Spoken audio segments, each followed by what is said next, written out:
Hello everyone, welcome to day 30 of the 30-day coloring challenge. I am sharing how I colored this gorgeous peony stamp.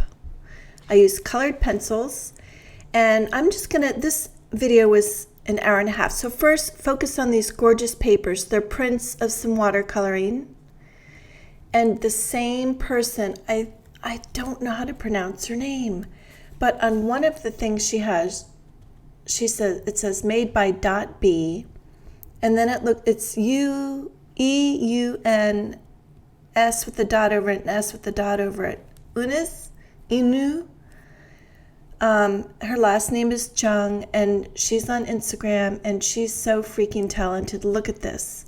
These are prints of things that she watercolored. She put them all in this book, and then every single one of these stamps she hand carved and made the mold and then had them reproduced. All right, let me just make a correction. Dot, I'm going to say dot because that's on some of her material. I'm using these colored pencils, but Dot, I said watercolored, but she used colored pencils. It's kind of, I don't know if it's obvious or not, but anyway, I stamped this peony with some Alt New ink. They have gorgeous layering inks, and I just grabbed one, and I'm just showing you my process today. It was a long process, but I thought you'd want to see the whole thing since it's the last day. So I decided to stamp this again in some distress ink. I think it's cotton candy or something. And then I'm like, duh, I should stamp the leaves with green distress ink. And it's a much softer look, and lends itself much better to colored pencils. So I wanted to show you how I chose the wrong ink, and then I found the inks that I liked. And actually, I think this is Shabby Shutters. I can't read it in this little square. But it was a little darker than I wanted, but once I put the color down, I liked the color. So that's also a lesson for today.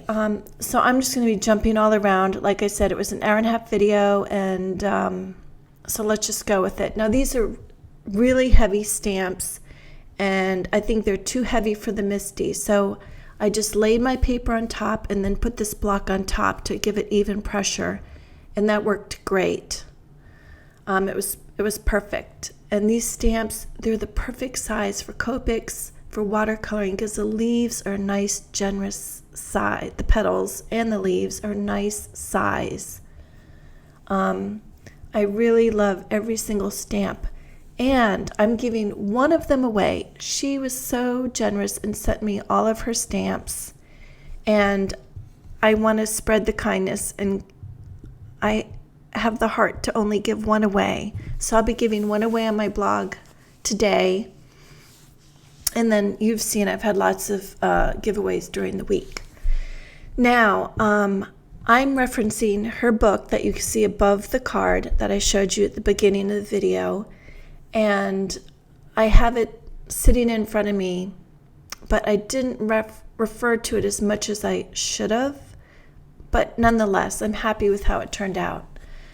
So I'm just using a light layer of a very soft pink. I did a colored pencil video yesterday, and I spoke about, you want to have a light touch. You want to build layers of color. And if you add too much color, then it kind of waxes out, I call it. I'm sure there's a professional name, and then you can't add any color. So the higher you hold your pencil, the lighter the touch you have. Now I'm just adding some orange on top of the pink. My base layer was pink, and now I'm adding orange. And to be honest, I wanted to give up so many times. I didn't like the way it was looking. The green on the leaves was driving me crazy. And I'm like, this is just taking too much time. I'm much faster with Copics. I know it's not all about speed, but whatever, right? For the time I was spending, I wasn't getting the result I wanted. And of course, when people sell their paintings, they spend a lot of time on it. So the more you put into it, you get out of it. I'm just adding a little bit more pink here on the other side of the petal. Now, if I was referring back to her coloring, She has a lot more white, and I kind of end up losing some of the orange. I love the orange in flowers. I use it a lot over my coloring with Copics and watercolors too. So anyway, you can just watch me. I'm not a brain surgeon with this. I'm new to colored pencils. So I'll just talk, or you can mute this and it's your choice. Put on some music, whatever. But I wanted to show the majority of the process. With that said, I'm only going to do this little chunk of petals and then I'll come back to the final flower. There's so much I want to say. Now, the funny thing is, well, okay, jumping back to the card. I sound like I've had coffee or something. The idea of today's card is to have a color key. I don't know if you noticed that yet, but on the right side of the card, of the layered card, underneath the flower, I put another cardstock layer and I circled. I'll show you at the end how I did it. I used a architectural tool and I made circles with every color that I used on this card. And I know a lot of you have made friends. A lot of you send cards to each other and to crafters. And so I thought, why not have a color key on your card that you give to your friend? And if you're giving the card to a friend that's not a crafter, it just adds a really interesting element. So I'll show the card again and you'll see how to do that. But I've wanted to do this maybe for the past 2 challenges, and thank goodness I never had time, because the first day of the challenge and the last day, I like to try and give you guys a fun nugget, something different to do. So anyways, I think it turned out cool. Sometimes if you're at a gallery, you'll see at the bottom they show all the colors that they used when they were making the prints. So I think it's kind of a cool thing. So hopefully you guys like the idea too. Okay, now I mentioned that. What else? Oh, there's someone, there's like 1 to 2 people that I don't even know if they watch my videos, but they love to give me a thumbs down. The majority of the videos, I have 1 or 2 thumbs down. And if you're listening, if you're one of those 2 thumbs down people, don't even watch. I don't want you watching me. But so I want to thank you all for spreading your love for me and your appreciation and knowing how much time the challenge takes.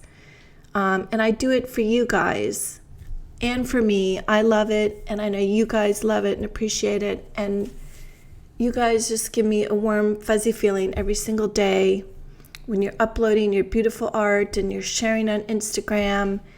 And I know for you guys that are uploading on Instagram, you're taking a big chunk of your day to comment on a lot of people's art.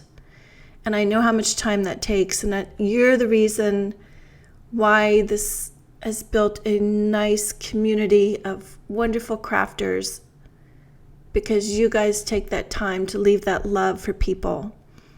And then I know there's a lot of you who are bloggers, and that takes a lot of time to write a post, to grab the photo, to talk about it, how you made it. And I know that takes a lot of time, and that's spreading the word about the challenge, and I really appreciate that too. And then there's a lot of you who are just playing along, but either don't know how to upload or just don't have the time to upload. And that's so awesome. You're coloring. And that is just as wonderful as everything else. So I really, really thank you all.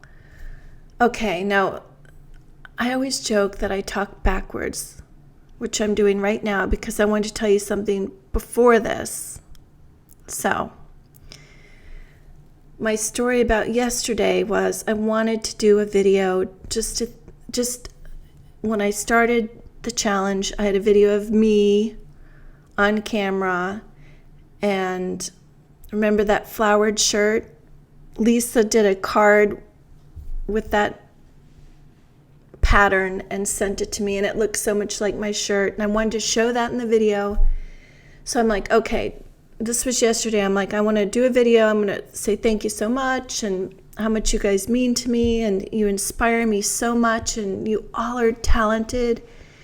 No matter if you're different levels, you all have talent. And so anyway, so I wanted to do a video for you all, thanking you.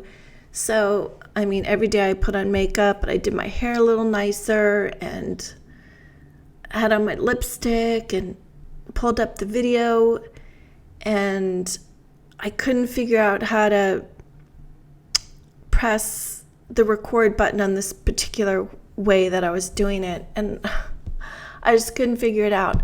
So finally I did, and then I thought it was off.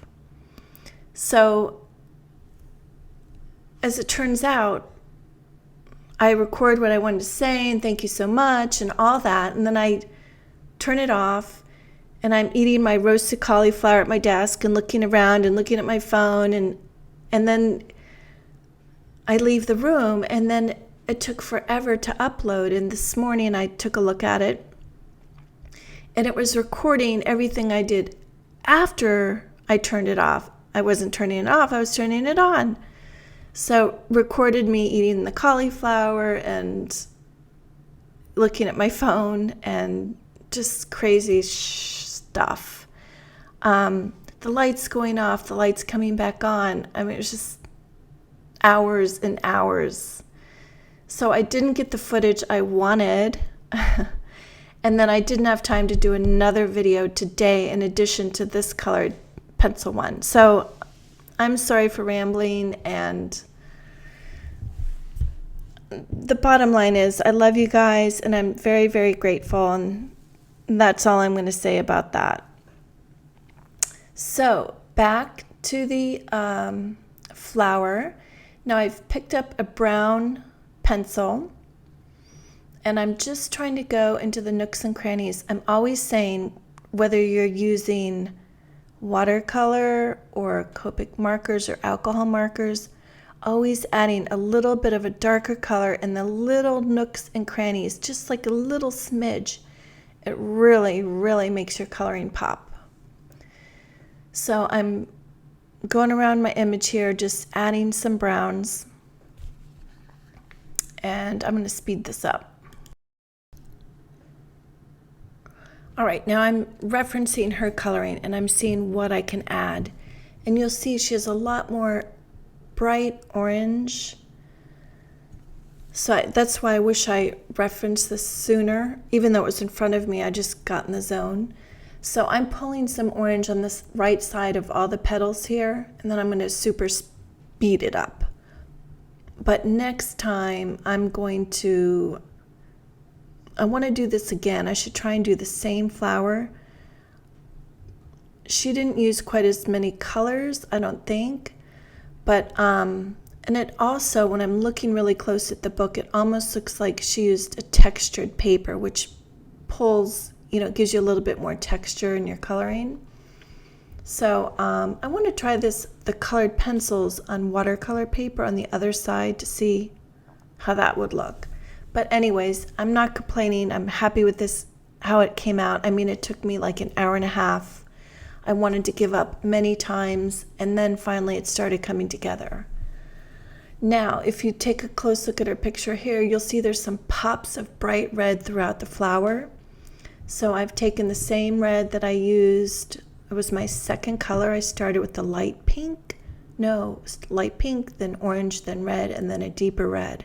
So now I'm pulling that first red back in, and I tend to get carried away, and every leaf looks the same, and that's why her flower looks so realistic, is because every leaf isn't the same. So I'm stopping myself, and I'm only adding the red where she added the red, and it really makes the flower pop more. It was really hard for me to stop and not add it to every petal, because I love to color, so I want to add it everywhere. So that's my story. This was a fun adventure coloring this flower, and it was really nice to have a reference. So I can't wait to show you how I use the color key, and I'm excited to hear about how you like that. So don't forget to go to my blog. I'll have links to her Instagram and her website and everything, how you can buy the stamps, and then I'll be giving one away. On Instagram, I'm giving away 2 Honeybee store credits. And then also my blog, I have a $100 gift certificate giveaway to Kitten Clouder. They have some awesome classes and a free class. I mentioned a few times on my blog. So I used one of Dot's, I'm going to say Dot, her watercolor pieces on the inside of the card, and I've laid out my colored pencils in the order that I used them. I'm counting, this stamp pad is from Simon Says Stamp. I counted the squares to kind of give me a reference that my circles that I chose were going to fit on my card base. So I'm using this architectural tool of all these circles. I got it in my local art store. And I'm just moving, I marked it with a little X, a black marker, thank goodness, because I would have started using different sizes. And I'm just coloring a dot for every color that I used in the order that I used them. You don't need to do this, but it just made sense to me. And that's how it looks. I used double strips of foam tape on the back to elevate it. And this is a Mama Elephant sentiment, and I'm just trying to figure out where it looks best. I didn't want to cover up too much of the coloring because I spent a long time. So that's it today. Thank you guys so much. Thank you. Please give me a thumbs up if you like this. It's really encouraging to me. And I'll see you at my blog. Have a great day.